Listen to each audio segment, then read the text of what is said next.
Sí, buenos días a todos de nuevo. Estamos en el panel de debate los movimientos migratorios a las puertas de Europa, que se inicia con una pregunta. ¿Estamos en riesgo de que reaparezca el paludismo en el viejo continente? Todo ello en el marco del curso de verano Europa ante los desafíos globales de la cooperación al desarrollo, erradicación y prevención de enfermedades endémicas, malaria.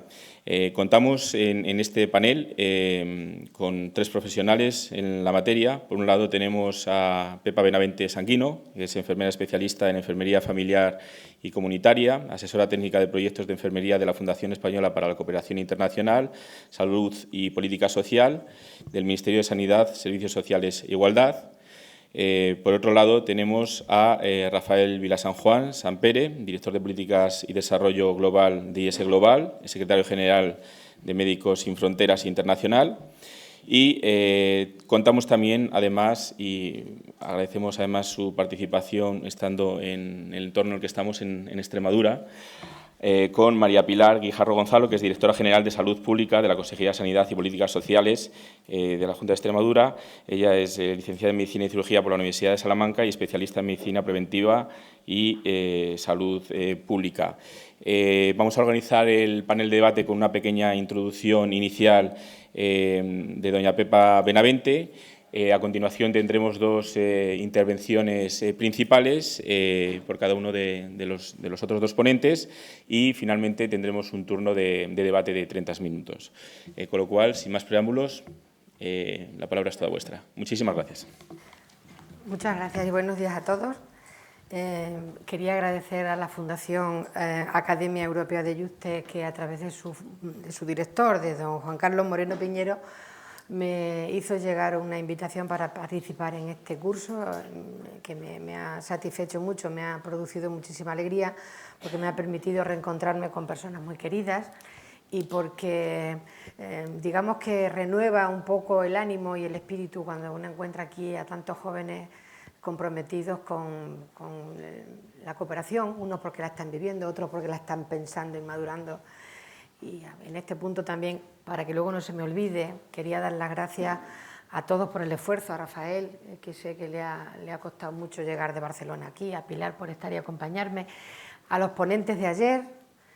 Creo que todos desde su trabajo en la Fundación del Ministerio, en Médicos Sin Fronteras, en Camerún, sobre el terreno, todas las personas que habéis pasado a lo largo de estos días, y los que están pensando participar en cooperación, hacéis en definitiva a unos con la acción y a otros con el compromiso el mundo más vivible, nos hacéis más humanos y yo creo que nos redimís un poco de toda esta cantidad de cosas que vivimos todos los días y que nos dañan el corazón y el alma. Entonces, gracias a todos antes de que se me olvide, que luego los años ya no perdonan y una va teniendo cada vez menos memoria. Bueno, si miramos el título del curso en el que estamos, el programa habla de Europa ante los desafíos globales de la cooperación al desarrollo. Creo que el panel en el que estamos ahora mismo inmersos nos sitúa simplemente ante el mayor de los retos que me parece a mí que tiene ahora mismo Europa, casi el mundo, pero especialmente Europa. Nos coloca ante ese desafío que vive nuestro viejo continente, que es el de la inmigración, una inmigración que por momentos parece que no se puede controlar. Los motivos para emigrar son múltiples, desde buscar un mejor futuro, cosas que están viviendo muchos de los jóvenes españoles, hasta huir de la miseria, de la pobreza o simplemente como sistema de supervivencia o para huir de la guerra. Buscando datos, que hay muchísimos, las páginas que antes señalaba Rafael, por ejemplo, son un buen sitio para ilustrarse y para encontrar auténticos tesoros de información. Los datos, como digo, que está consultando, todos son tremendos, son tremendos, enormemente grandes.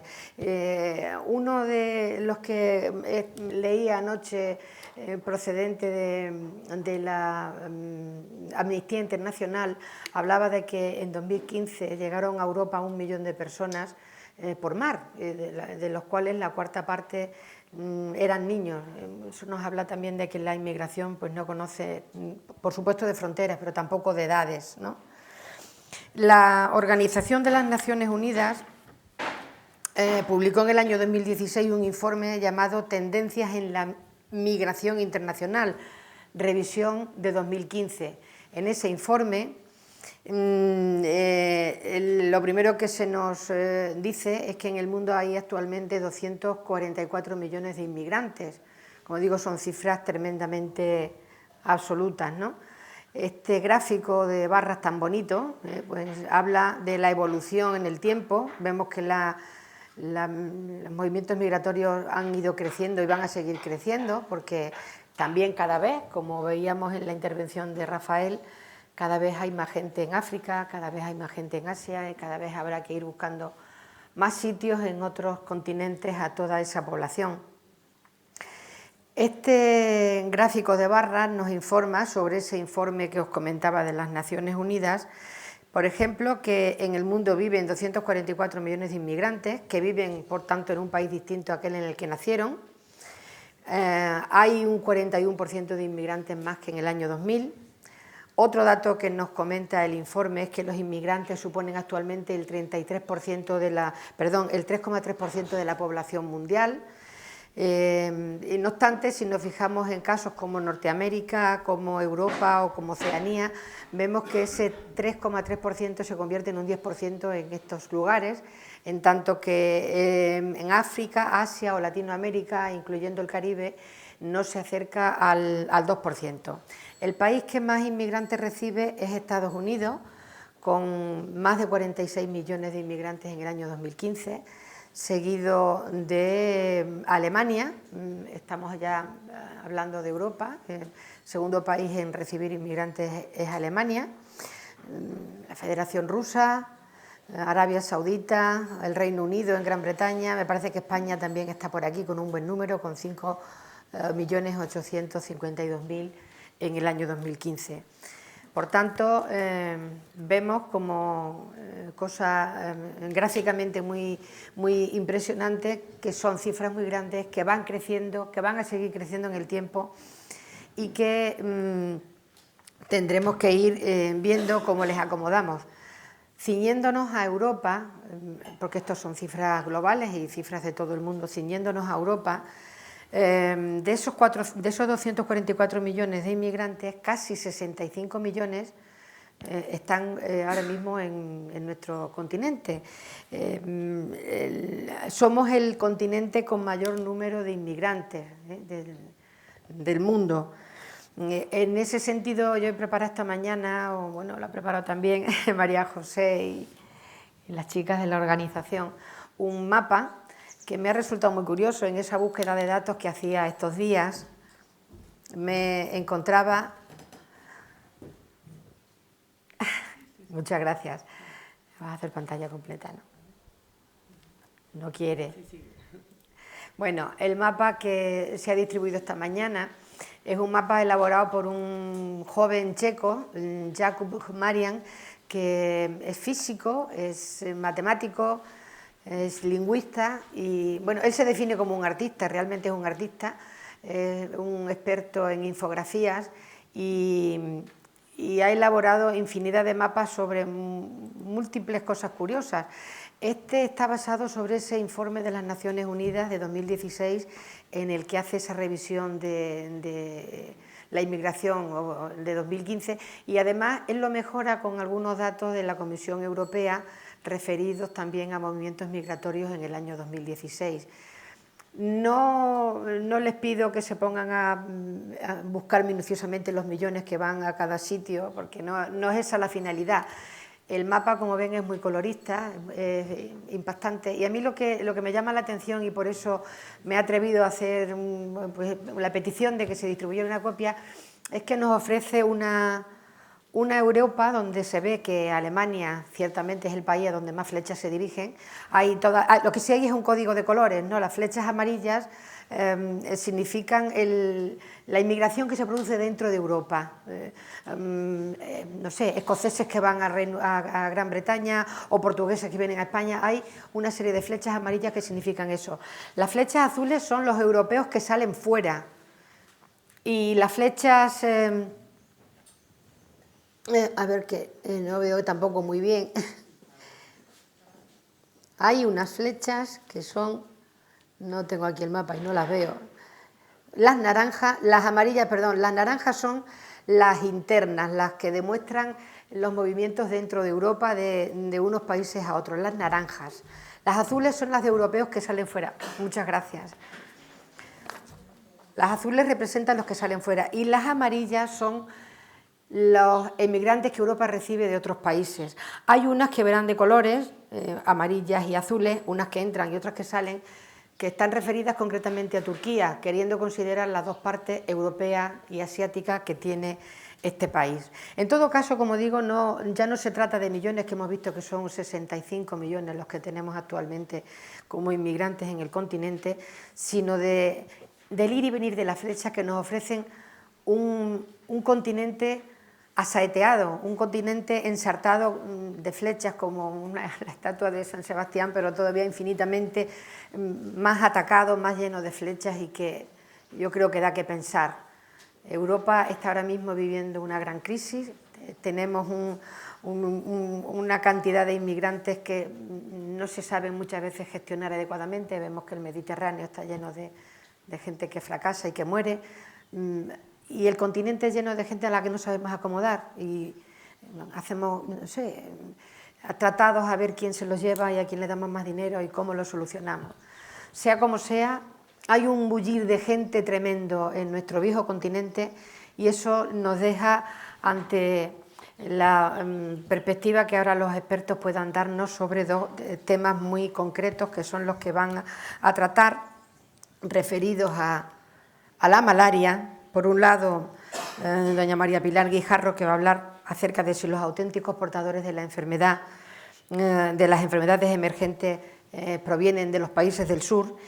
Y por otro lado, don Rafael Vilá San Juan va a hablar de las relaciones que existen entre las migraciones, entre todos estos movimientos que estamos viendo y la salud, de la que hace un momento brillantemente hablaba de la relación con la globalización, de la salud global. Bueno, espero que al menos la intervención sirva para situarnos, saber un poquito acerca o aproximarnos a las cantidades de gente que se mueven en el mundo y sobre todo situarnos en Europa, que es de lo que se trata, de ver cómo el viejo continente puede verse amenazado por enfermedades emergentes o que pensábamos que ya estaban desaparecidas. Tiene la palabra en primer lugar doña Pilar Guijarro, que nos va a hablar, como digo, de las enfermedades emergentes que provienen, si bien provienen o no de los países del sur. Yo creo que aquí esa era su intervención.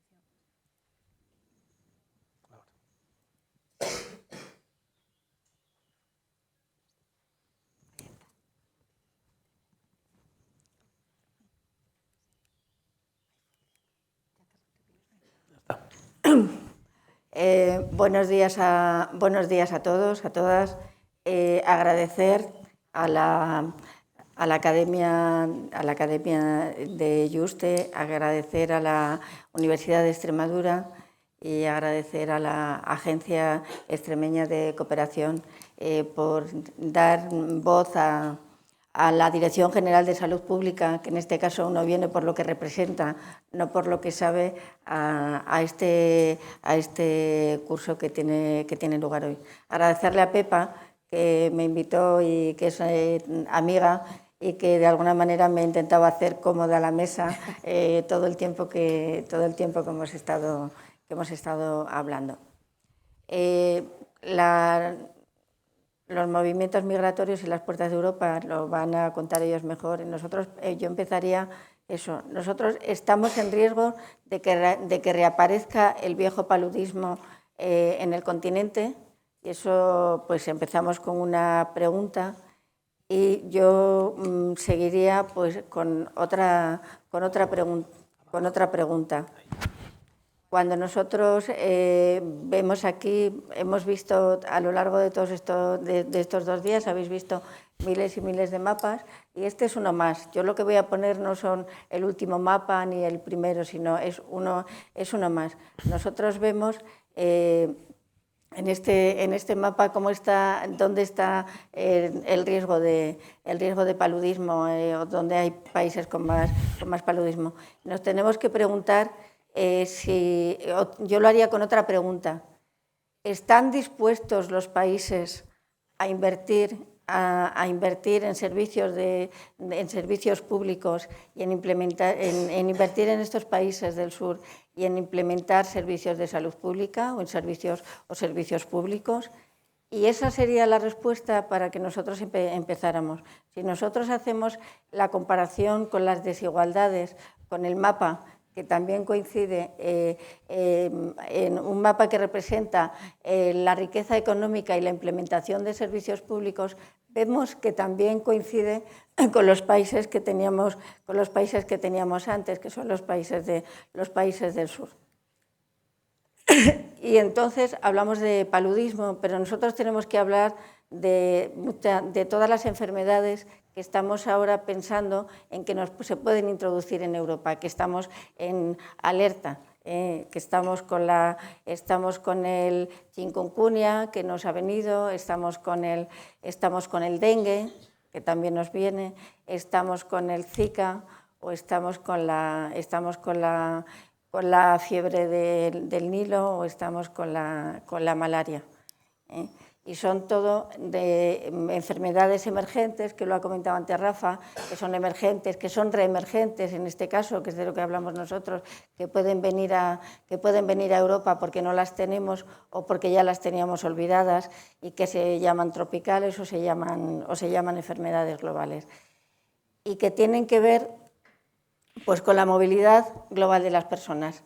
La movilidad global en los 2 últimos siglos pues, ha crecido 1000 veces, ¿no? No voy a hablar de los movimientos migratorios porque sé que lo van a hablar luego, pero tenemos que pensar en las migraciones, tenemos que pensar que nosotros en España tenemos un 12% de personal extranjero, que además de esos unos 750.000 son menores de 15 años, que también nosotros viajamos. Nosotros viajamos todos los años a países extranjeros y 1 millón de personas normalmente va a países subsaharianos, que además adoptamos a niños extranjeros, somos el segundo país que adoptamos a países que tenemos adopciones extranjeras, y que todo eso, además de viajar nosotros, pues también viajan las personas, pero en este mundo global hemos visto que también viajan los mosquitos, en esos viajes, en los aviones, también viajan las aves que migran y también viajan los virus. Por lo tanto, en este mundo global tenemos que ver que nosotros tenemos posibilidades de introducir enfermedades emergentes.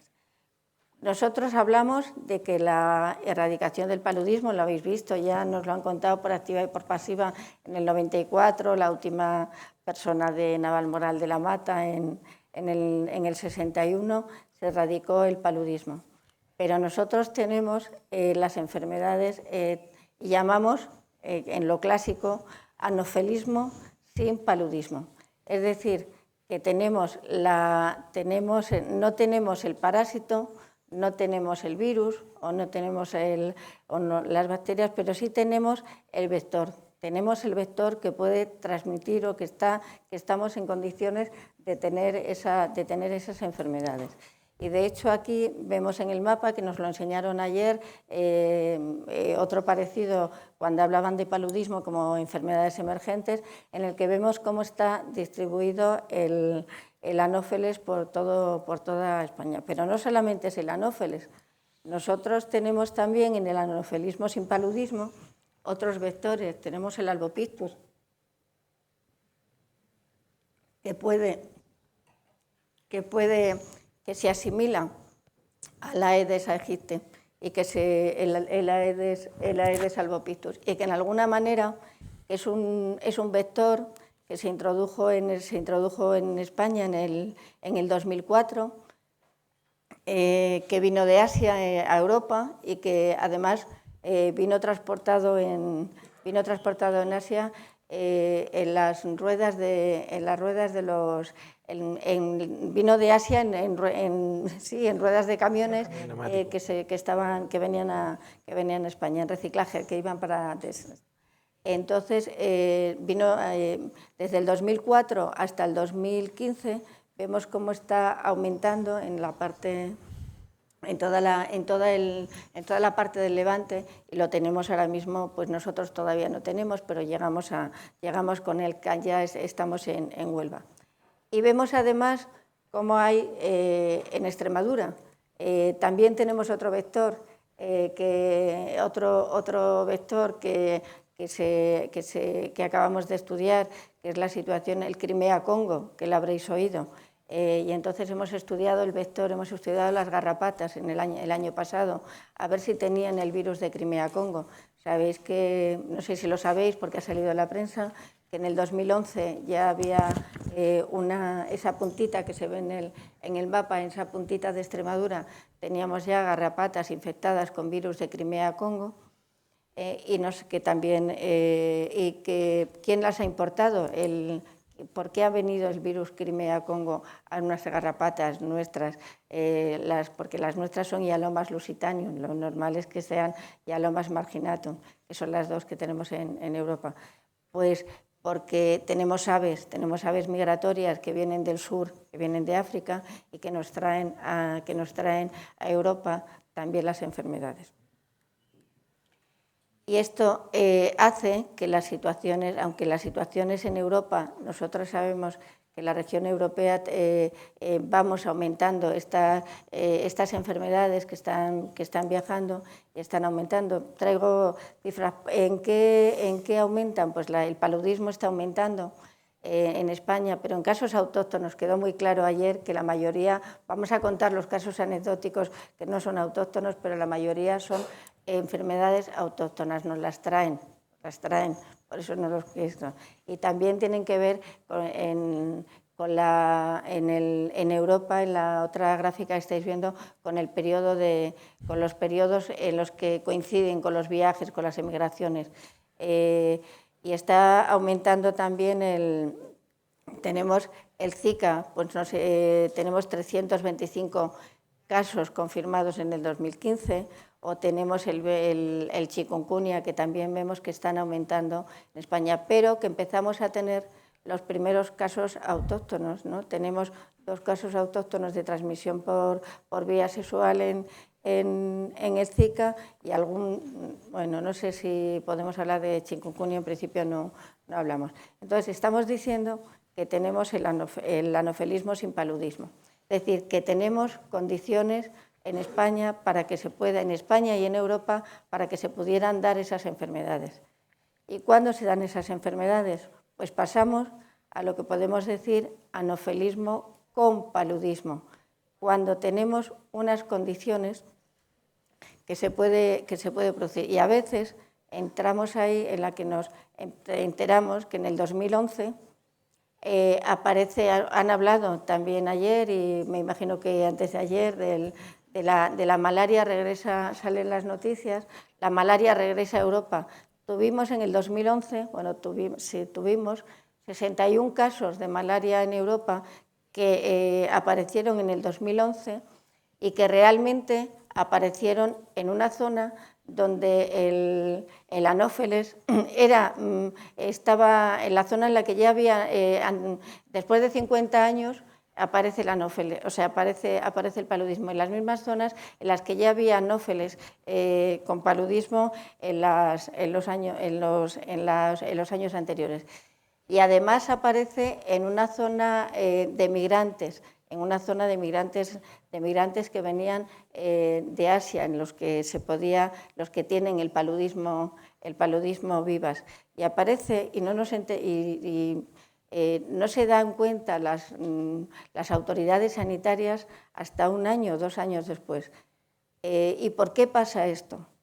¿Por qué se relajan en ese momento, en el 2011, las autoridades sanitarias? Grecia, un país que tenía erradicada el paludismo durante 50 años. Porque en ese mismo año coincidimos con una clave, con la crisis griega, con la crisis económica griega. ¿Qué quiere decir esto? Que nosotros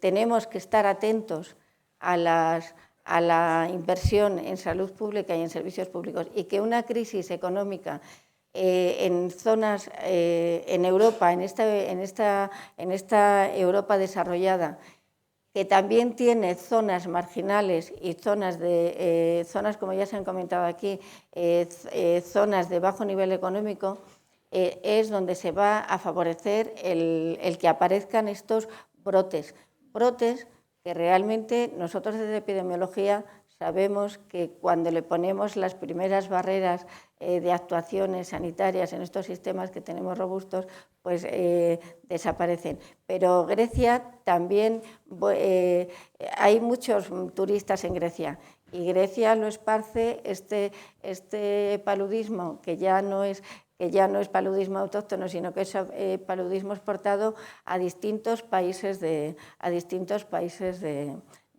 Europa, Alemania.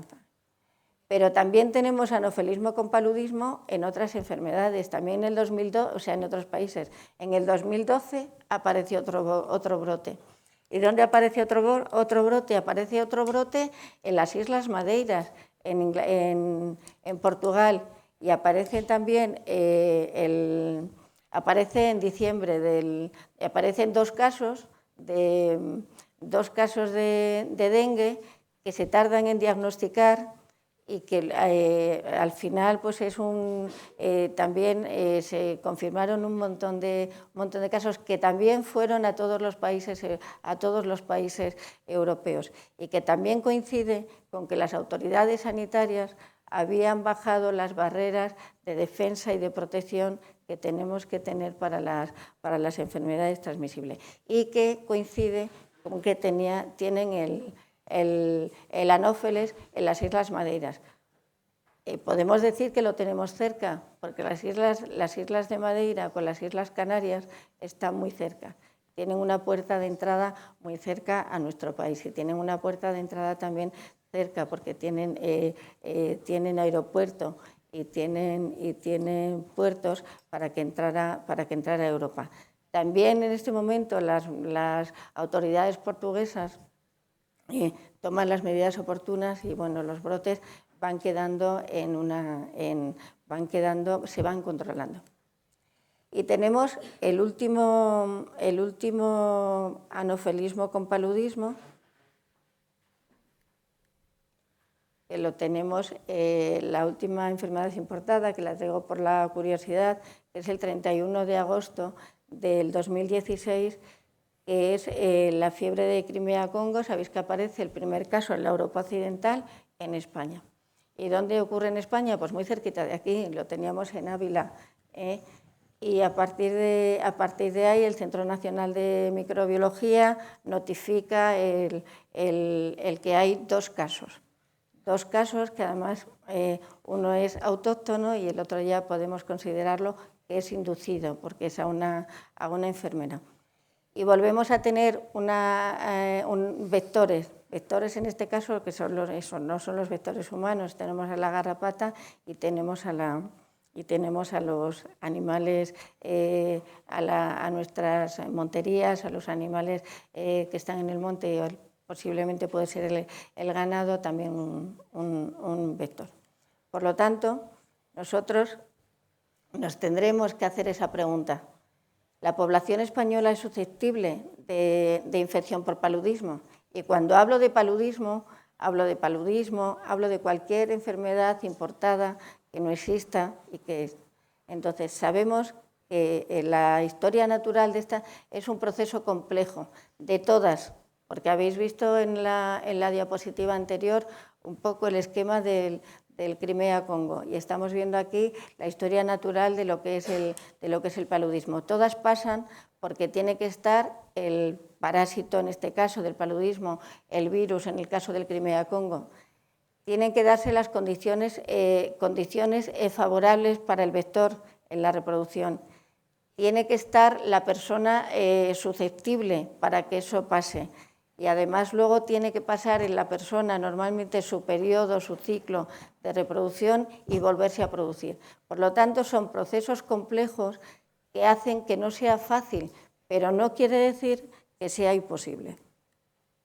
Entonces, las enfermedades emergentes, estas enfermedades emergentes tienen que ver a la hora de importarlas en Europa, tienen relación con el país de origen, porque nosotros, por ejemplo, en el paludismo, el vivas, que sería el anófeles que tenemos en España, que puede transmitir la enfermedad, pues es la segunda causa, o sea, son las personas, el paludismo autóctono, el segundo país de procedencia, o sea, el segundo parásito de procedencia es el vivas.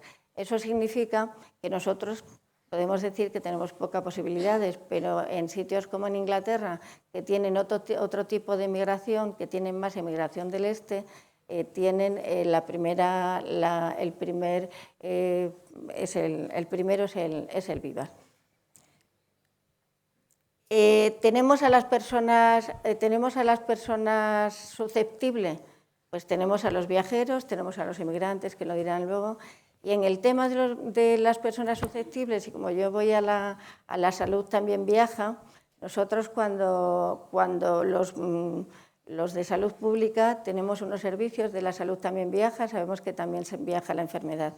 En un estudio, en el estudio que tenemos del Ministerio de Sanidad, de los viajes internacionales que hacemos, el 40% de las personas no va protegida para enfermedades emergentes. Y de ese 40% que sí han pasado por un centro médico internacional, luego no tienen adherencia al tratamiento hasta un 15%. Eso significa que venimos con riesgo. Pero si hablamos de la población extranjera que tenemos en el país, que viaja a sus países de origen, que son los que son más candidatos a poder traer estas enfermedades porque le ha bajado la inmunidad y porque están en el país mucho tiempo, o sea, son viajes largos, ni un 17% serían las personas que pasan por estos centros internacionales. Con lo cual, ¿voy bien de tiempo? Bueno, sabemos que el vector es el clave en estas enfermedades de transmisión. Tenemos que saber del vector el ciclo reproductivo, tenemos que saber en qué etapa, en qué época del año se favorece, o sea, se reproduce y es más activo, y qué capacidad tiene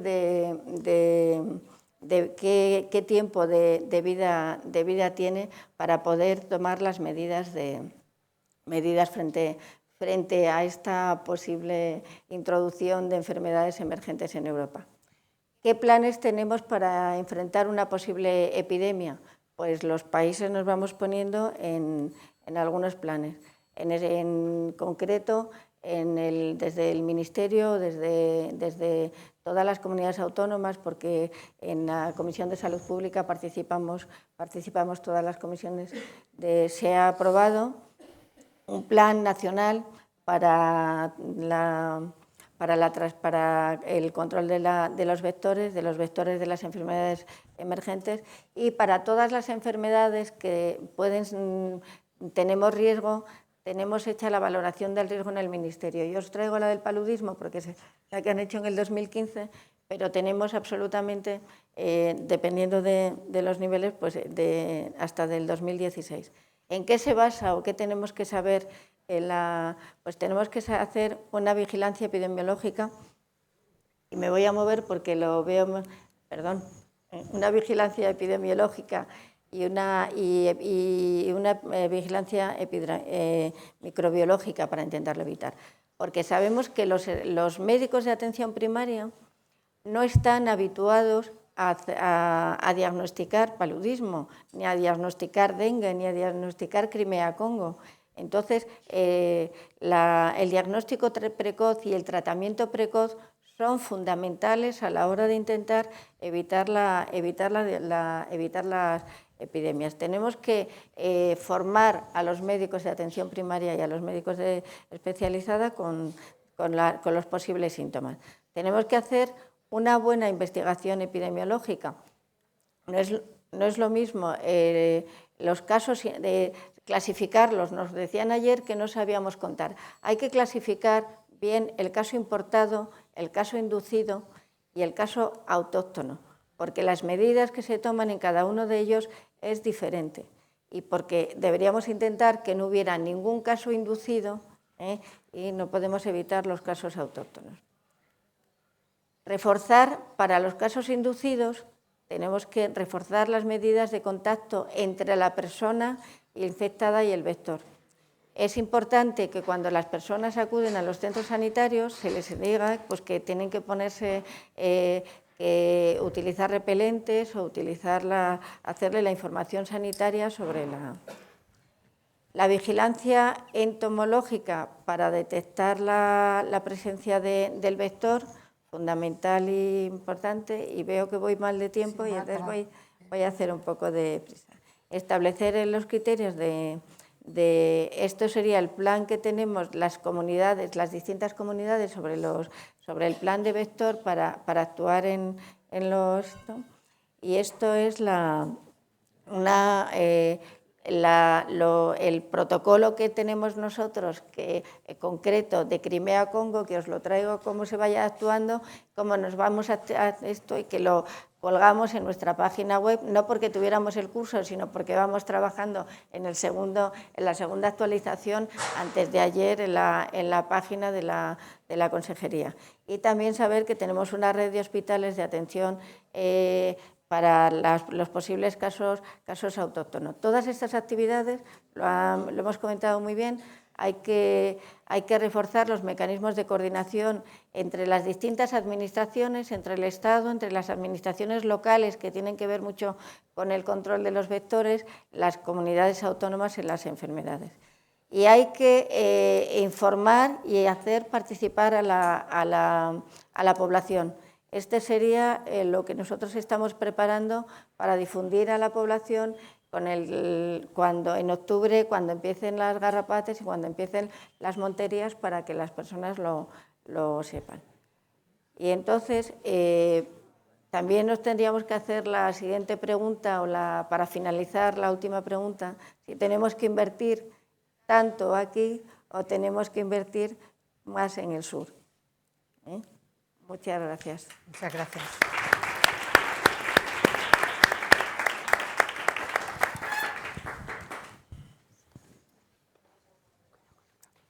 Sí. Perfecto. ¿Pasa o no? Aquí.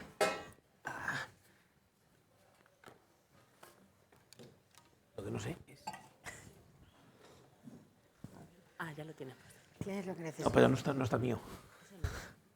¿Escape o qué? No. Sí, lo tienes puesto. Aquí. Ahí está. No, ese no es el mío. Esta no es, perdón. Ay, perdón. Pues lo hemos dado como suyo desde el principio. Sí, este es el de Quique, De Passat. Quique, que viene luego. Que viene luego. File. El tuyo está... Candela. Está aquí abierto antes. Supongo que sí. Lo hemos abierto, ¿eh? Sí, Rafael. Perfecto.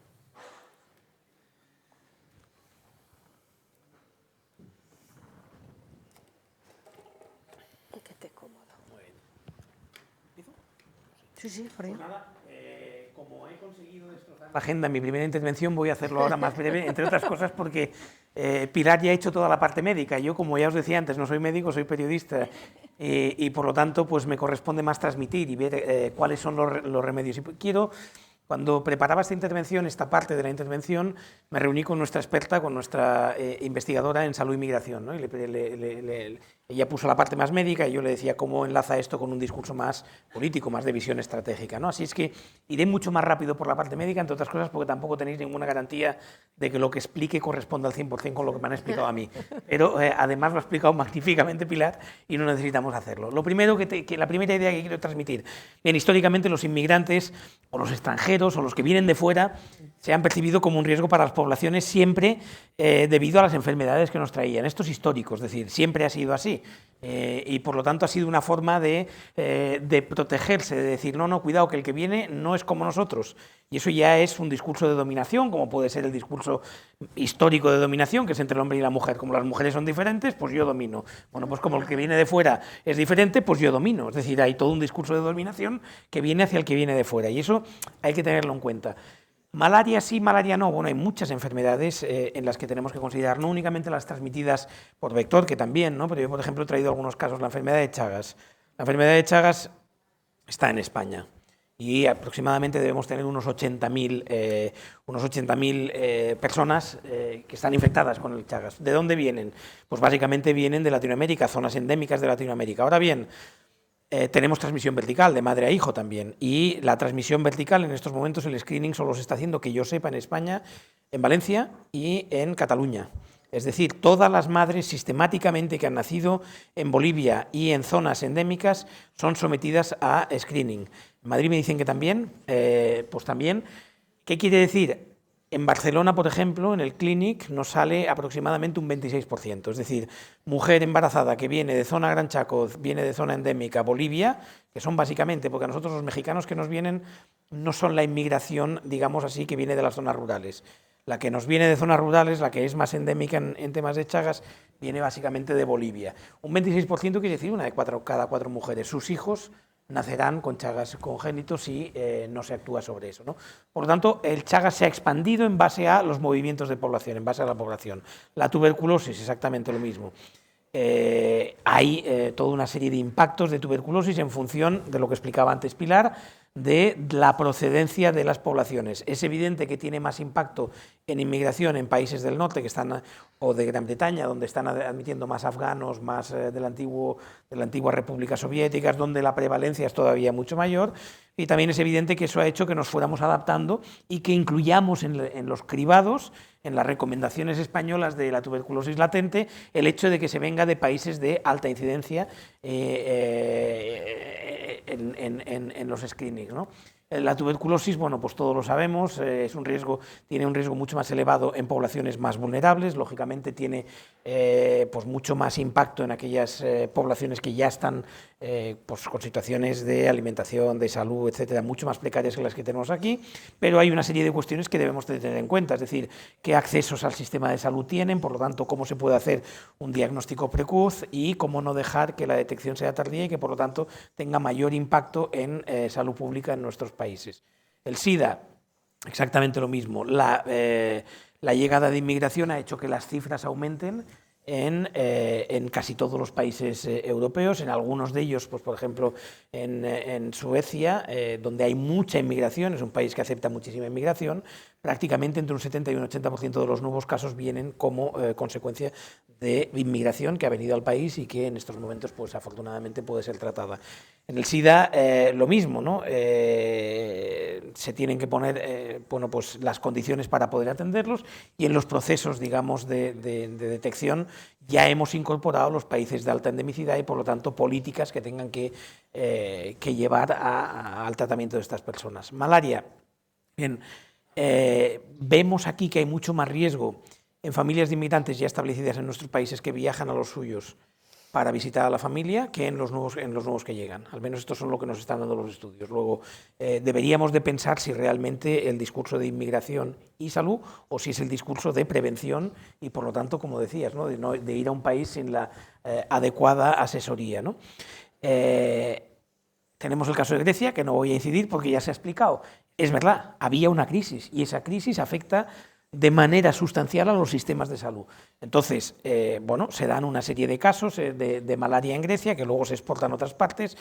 entre otras cosas, lo que se hace es una distribución masiva de medicamentos que en el 2013, que en el 2014 por lo menos ya no se registra ningún caso más. O sea que se toman una serie de medidas, pero es evidente que hay una caída como consecuencia de la crisis, ¿no?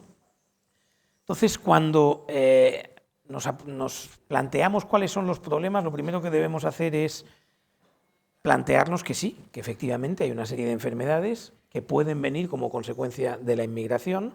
No únicamente, hemos visto cómo los mosquitos llegaban, o los vectores llegaban a través de unos neumáticos, por lo tanto llegan a través del comercio, llegan a través de los productos que consumimos, llegan a través de muchas cosas, no únicamente de la inmigración. Y lo digo porque esa es parte de la idea que quiero trasladar, la idea de que no criminalicemos a la inmigración como se ha hecho hasta ahora, porque no necesariamente son ellos los que están trayendo las enfermedades. Pero de cara a lo que debemos de hacer aquí, bueno, lo primero es integrarlos en los servicios de salud. Es decir, la idea de que a un inmigrante no se le trate es una barbaridad. Para él, éticamente y humanamente. Para nosotros, a nivel de salud, porque cuanto no se le integra, somos nosotros los que podemos padecer sus consecuencias. Luego, esta idea de que la salud para los inmigrantes, bueno, pues hay que reducirla solo a los casos de emergencia, es una barbaridad, fundamentalmente como ciudadanos que queremos unos derechos de salud. Esto significa pues toda una serie de políticas que hay que poner en marcha y, sobre todo, a integrarlos en el mismo sistema, no crear sistemas paralelos. Es verdad que los médicos de atención primaria no tienen los mecanismos, pero es verdad que tenemos un sistema de referencias que tiene que estar preparado para ir integrando esas diferentes enfermedades que nos puedan ir llegando, ¿no? Hay muchas de ellas bueno, pues que son conocidas y que por lo tanto podemos ir actuando. Hay otras que quizás sean menos conocidas, pero que también están ahí, ¿no? Como por ejemplo la salud mental, que es básicamente uno de los principales problemas de los refugiados que están llegando en estos momentos, no a España precisamente, pero bueno, están llegando a Europa, y que tampoco tenemos entre los grandes sistemas de atención para los refugiados que vienen, ¿no? Luego, cuando hablamos de salud migratoria y enfermedades infecciosas, yo diría que hay varios puntos que deberíamos tener en cuenta. El primero y el más importante es que el riesgo de brotes de enfermedad infecciosa debido a la llegada de inmigrantes es extremadamente bajo, comparado con otros riesgos que existen para que nos vengan enfermedades. No representan esos inmigrantes un riesgo mayor que los viajeros internacionales. De hecho, tenemos muchos más viajeros internacionales en nuestros países que inmigrantes. Es decir, el número de viajes que hacemos hacia afuera y por lo tanto nos ponemos en contacto con la enfermedad es mucho mayor que el de los inmigrantes que vienen aquí. Luego, si no los atendemos, evidentemente estos suponen un riesgo. El viajero internacional, cuando viene con una enfermedad, va al sistema de salud y se le cura. Las estrategias de cribado pueden considerarse medidas para proteger la salud de los refugiados y evitar esos temores infundados que, como decíamos antes, existen. Hay enfermedades como la enfermedad de Chagas, como otras importadas, que deben tener chequeos exhaustivos. Es decir, debemos saber que el Chagas tiene una transmisión vertical y debemos generar los cribados necesarios para que esa transmisión vertical no acabe generando una persona ya nacida aquí, luego un original de aquí, hijo de alguien que vino de fuera con esa enfermedad que se le ha transmitido congénitamente y que, como en el caso del Chagas, por ejemplo, el periodo de incubación puede durar hasta 10, 15 años, pues cuando tenga 15 años entrará en el sistema de salud con una serie de problemáticas mucho más caras que dar un tratamiento cuando nace, que es lo que en teoría deberíamos de hacer, ¿no? Y otras enfermedades infecciosas deben tenerse en cuenta, lógicamente, en función de la tasa de prevalencia de su país. No es lo mismo un inmigrante afgano, que viene pues con una serie de problemáticas, entre otras la tuberculosis, que está muy extendida en Afganistán, que un inmigrante peruano, pues que no tendrá ese tipo de enfermedades y, por lo tanto, también obedecen a sistemas de cribado diferentes. Todo eso es lo que debería tenerse en cuenta en el sistema, digamos, a la hora de pensar en el inmigrante. Ahora bien, yo me voy más a la parte política. ¿Qué es lo que nos preocupa hoy? ¿Las enfermedades? ¿O utilizamos las enfermedades para hacer que lo que nos preocupen sean los propios inmigrantes, ¿no? Esto es, lógicamente, una foto que ganó el premio World Press Photo de una de esas pateras que han cambiado porque las rutas antes eran cortas, de Turquía a Grecia. Cuando Europa decide cerrar esas fronteras, pues van por Libia. Y en Libia las barcas son mucho más grandes y aquí hay 300 personas, para que os hagáis una idea. Es decir, se tiene que poner más gente en las barcas y, por lo tanto, barcas más grandes y, por lo tanto, mucho más riesgo. Pero fijaros qué es lo que hace el discurso.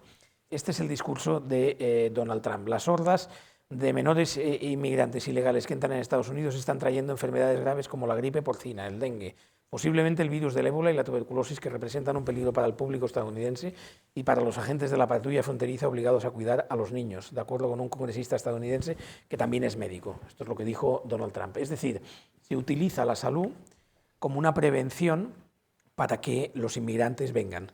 Pero el discurso no es la salud, ese no es el problema. Este es el flujo de tránsito que existe en el mundo de personas. No son inmigrantes.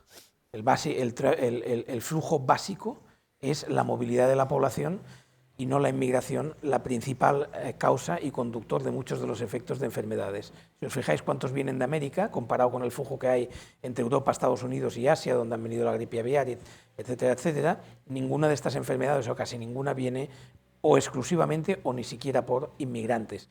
Luego, lo que tenemos que tener en cuenta es que las enfermedades, lógicamente, y ese es mi mensaje, vienen con la persona, pero hoy en día el riesgo que genera la globalización y la movilidad de personas, sean o no sean inmigrantes, y básicamente la principal movilidad no es de inmigrantes, es mucho más, genera mucho más riesgo que los procesos de inmigración, donde se está utilizando la enfermedad como el principal freno para que no entren, cuando en teoría lo que hay que hacer es que entren, porque si no, no aseguraremos nuestros sistemas ya no de salud, sino de bienestar para el futuro, ¿no?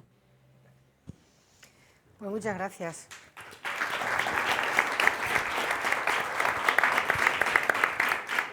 Bueno, pues Rafael ha cumplido con lo prometido. Ahora esta vez sí, ¿eh? Ha rebajado el tiempo de intervención para compensar la conferencia de esta mañana y para equilibrar un poquito también esta mesa de debate. No sé si las intervenciones han suscitado entre todos los asistentes algún tipo de inquietud, de aclaración. ¿Alguien quiere preguntar algo?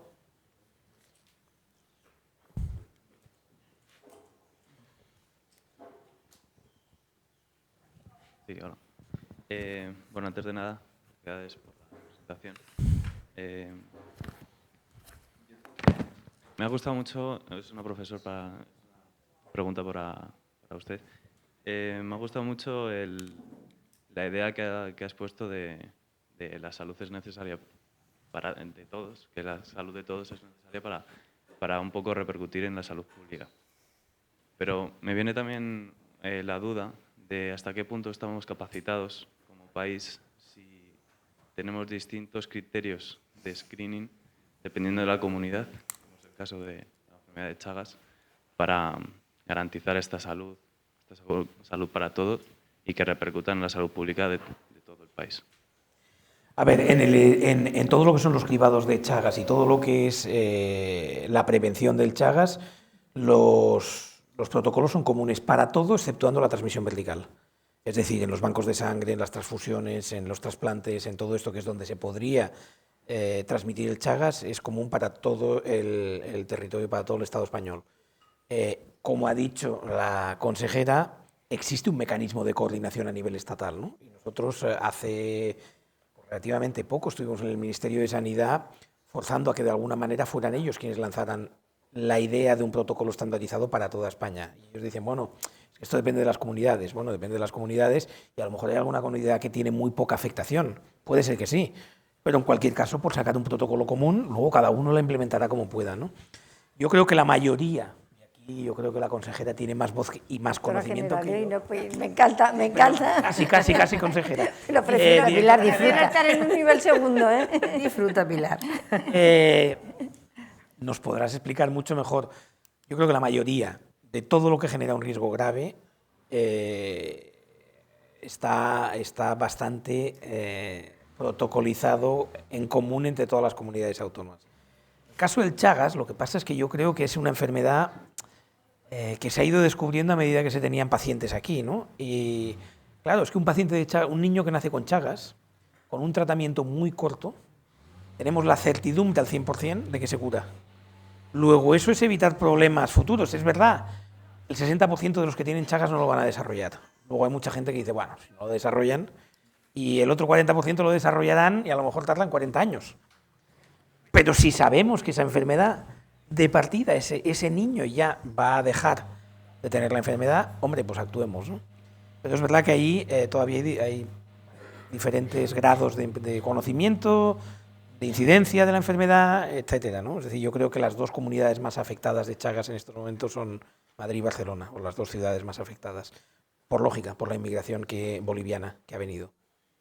Básicamente la boliviana, los argentinos del norte no son, los argentinos que vienen aquí no suelen ser de poblaciones de zonas rurales, paraguayos hay pocos, uruguayos hay pocos, básicamente es la boliviana la que nos afecta más en estas sociedades. Y quizás por eso también, no sabía que Madrid ya lo había incorporado, estamos así, pero no lo sé, insisto. Hay mecanismos de coordinación y creo que funcionan. Sí, hombre, para todo lo que son las enfermedades transmisibles, creo que el Ministerio, vamos, creo no, afirmo, el Ministerio a través de las comisiones, con todos los directores generales, la Comisión de Salud Pública y el Consejo Interterritorial, se toman medidas para todo el país. Y esas medidas para todo el país son luego de obligado cumplimiento en unos plazos, en los plazos que nos vamos viendo. Tenemos ahora lo que yo os he comentado, no sé, Chagas, el plan de control para los vectores que transmiten enfermedades, el albopictus en concreto, que nos puede transmitir el dengue, el chikungunya y el Zika. Bueno, pues esto tenemos unos plazos para ponernos las comunidades autónomas de acuerdo y establecer un plan de prevención. Y ese plan de prevención que os ponía yo ahí en el cuadro se va chequeando a ver cómo va cada comunidad realizándolo. Y luego toda la red de vigilancia epidemiológica que hay en todos los casos, semanalmente se van al Ministerio y se van tomando las medidas oportunas, y además cuando los casos se elevan a un nivel superior de actuaciones que sean superiores a los de la comunidad, por ejemplo, con este tema del Crimea-Congo, lo vamos a poner de ejemplo, el mismo día de agosto que se dio la alerta, ya el propio Ministerio se puso en contacto con las 3 comunidades, por la red de alerta, con las 3 comunidades que estábamos implicadas, Ávila porque tenía el caso, Madrid porque lo tenía ingresado y Extremadura porque teníamos el vector. Y ahí todas las medidas las íbamos tomando de forma coordinada. Y hay un comité que sería el que lo decide. Eso es en la red de alerta para enfermedades infecciosas muy graves, y en la que si ahora aquí hubiera un caso, habría un comité autonómico con un comité nacional que nos pondríamos de acuerdo dónde va el paciente, qué se le hace o qué medidas se toman en el resto de la población. Y luego están los protocolos habituales que tiene la Red Nacional de Vigilancia, que también son de obligado cumplimiento en los mínimos para todas las comunidades autónomas. Pues muchas gracias, Pilar. Yo precisamente te iba a preguntar acerca de la coordinación y de cómo se actuó en ese asunto, en la aparición del caso de Crimea-Congo.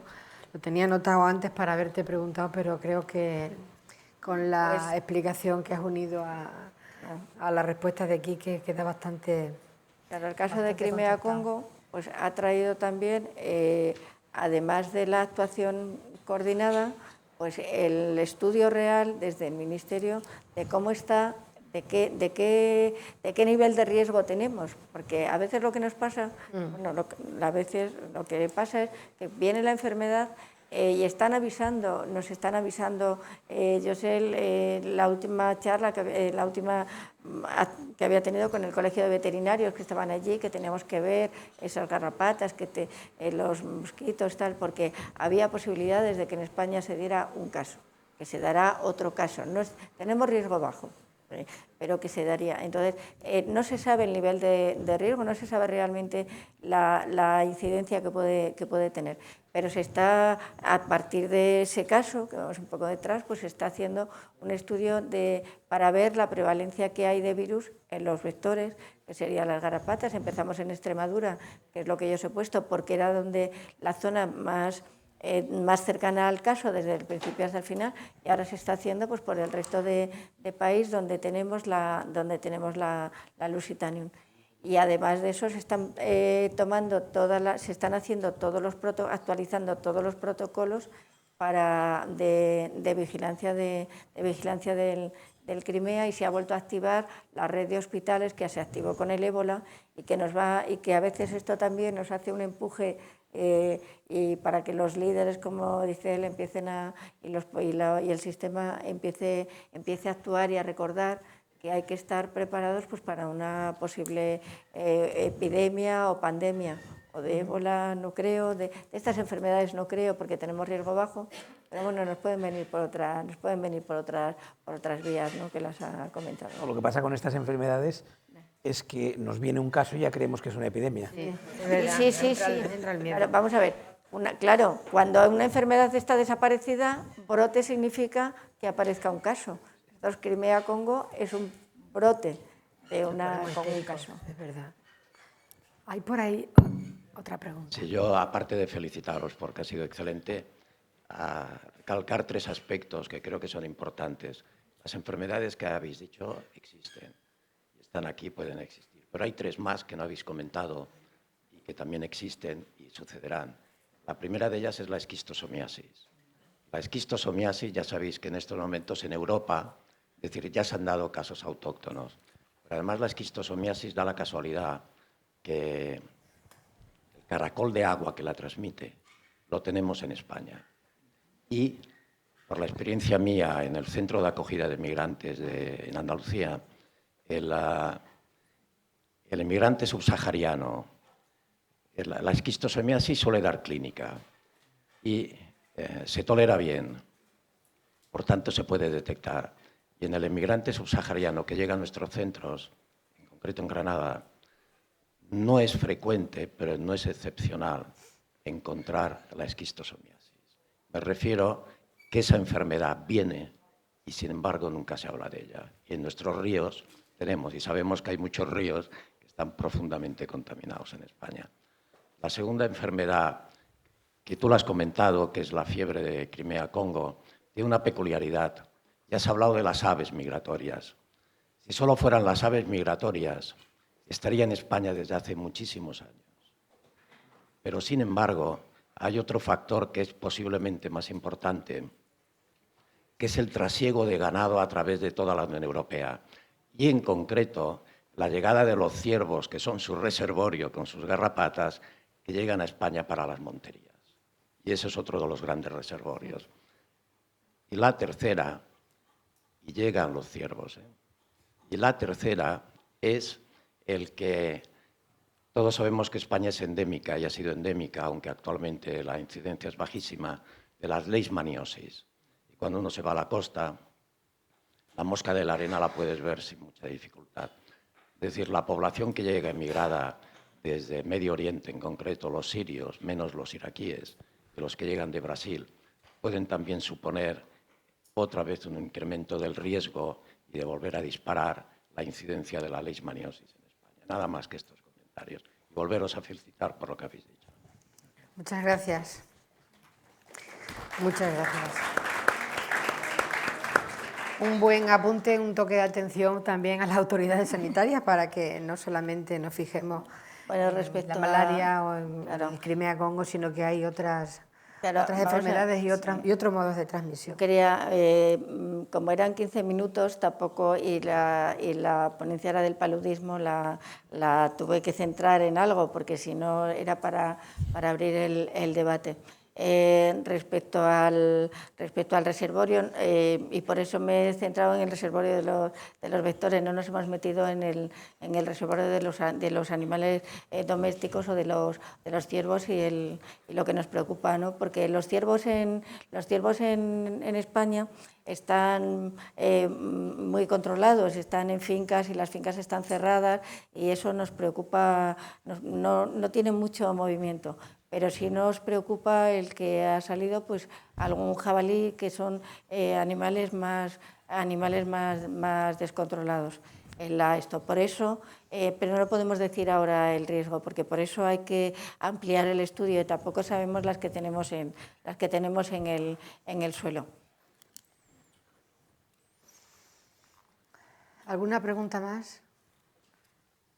Bueno, mientras alguien lo piensa, yo voy a incidir en algo que ya salió esta mañana. Es una pregunta que te hicieron esta mañana que me pareció estupenda.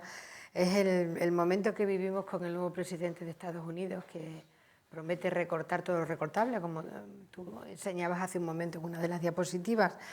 Con este recorte de la financiación, puede que estemos frente al final de una época dorada de la salud global. ¿Tú crees que puede producirse un retroceso en los logros que hemos conseguido hasta ahora? Se puede producir un retroceso sustancial, especialmente en el ámbito de las enfermedades infecciosas, si no mantenemos de alguna manera la presión que se ha mantenido durante todos estos años. Es decir, yo os he enseñado una serie de logros en mortalidad, en reducción de mortalidad infantil, en reducción de muertes por malaria, por sida, por tuberculosis.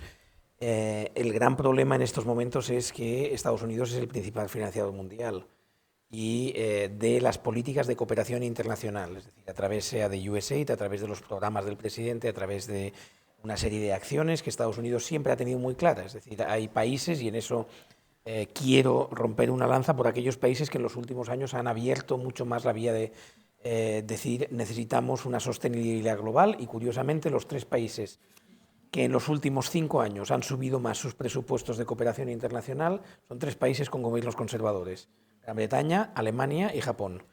No lo hacen porque estén convencidos de que tienen una ética superior a todos los demás, no lo hacen únicamente pensando que el concepto de los derechos humanos tiene que ser expandido y universal, lo hacen básicamente porque han descubierto algo muy importante en la globalización, que es que ni la diplomacia ni los ejércitos tienen un retorno tan grande como la capacidad de colaborar en el desarrollo global de los países. Luego lo que están abriendo son vías nuevas.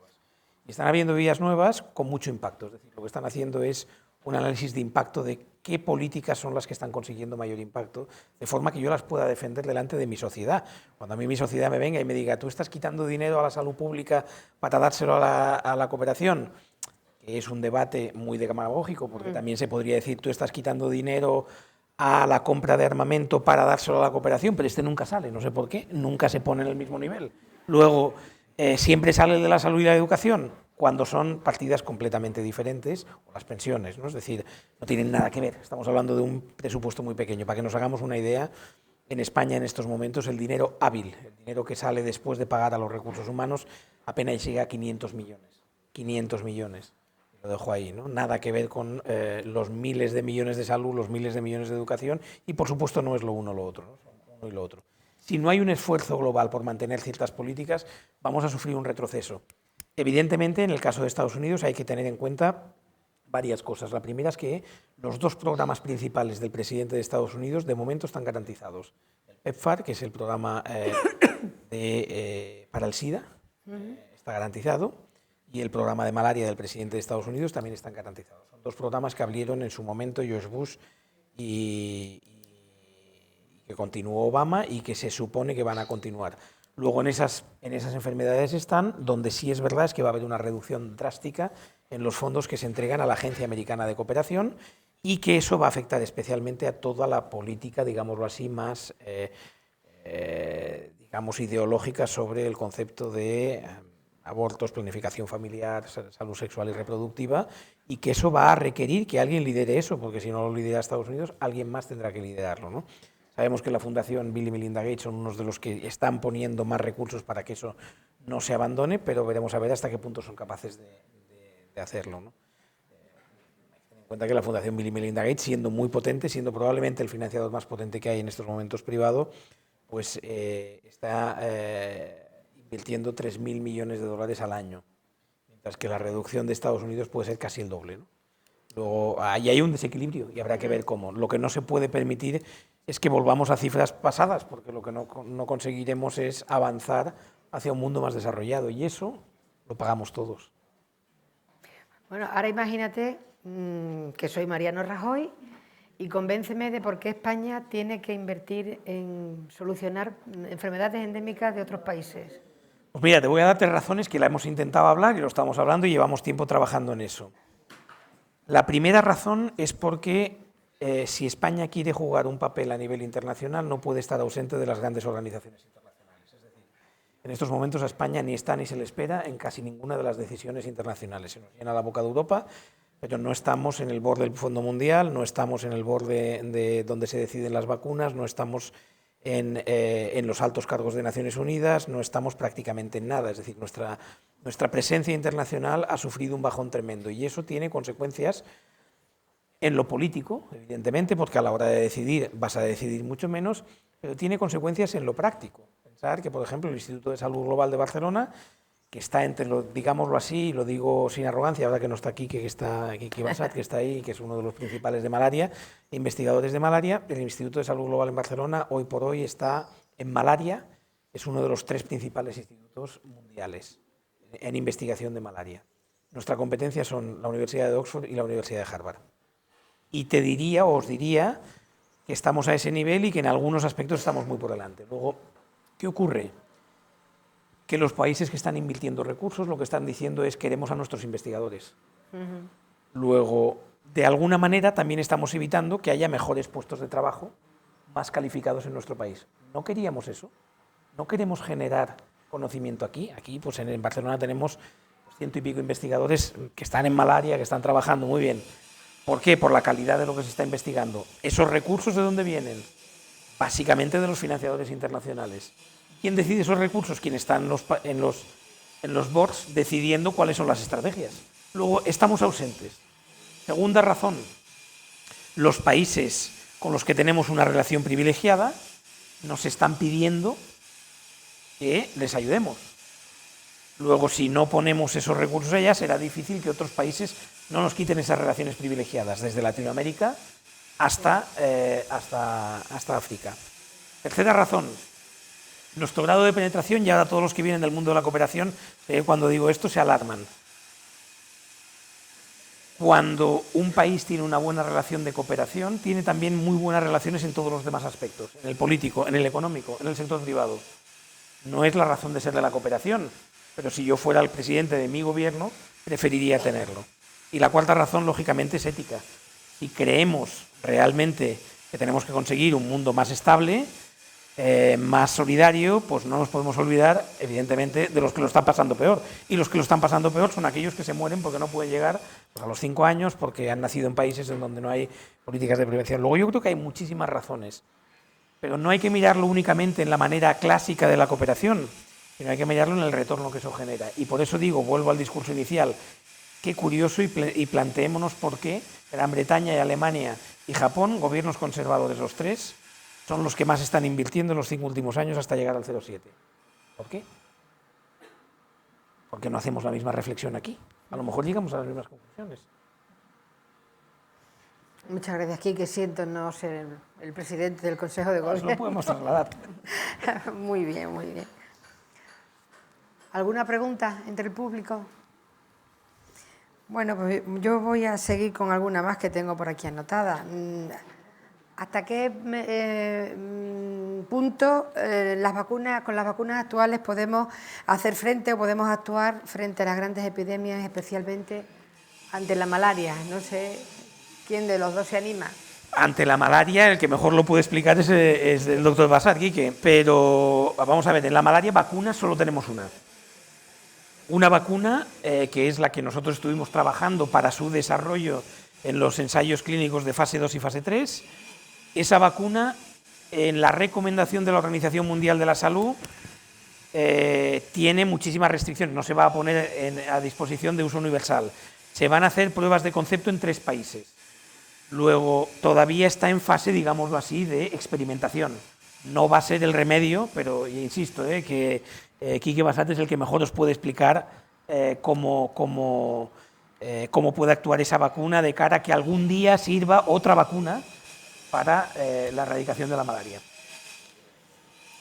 Bueno, alguna cosa me queda en el tintero, pero me están diciendo que pese a que el marcador habla de 4 minutos 10 segundos, nos hemos pasado ya más de 5 minutos. Eso ha sido mi contribución inicial.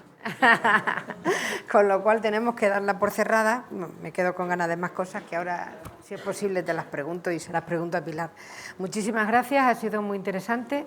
Yo creo que cerrando, y ya sí que de verdad decir que no hay que criminalizar a los inmigrantes pensando que son los que traen las enfermedades, que el riesgo en todo caso es extremadamente bajo, que desde luego no es mayor que el que generan los viajeros internacionales y, como decía antes la doctora Guijarro, hay mucha falta de inmunización y también mucha falta de adherencia a los tratamientos profilácticos. Así que, pensando y volviendo al principio de la mañana, muchas gracias y a los que actúan y a los que están pensando en actuar, que ahí está nuestro futuro y la salvación del mundo. Muchas gracias.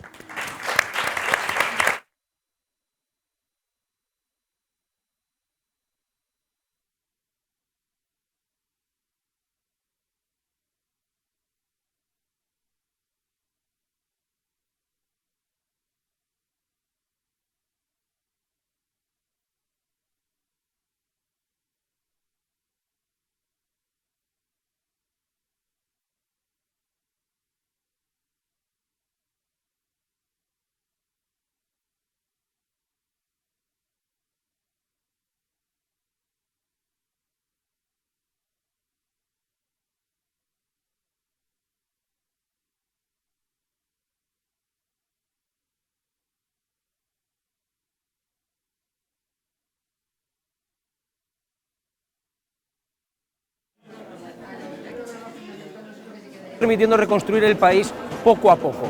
A pesar de ello, esta ex colonia portuguesa sigue siendo el 9º país más pobre del mundo.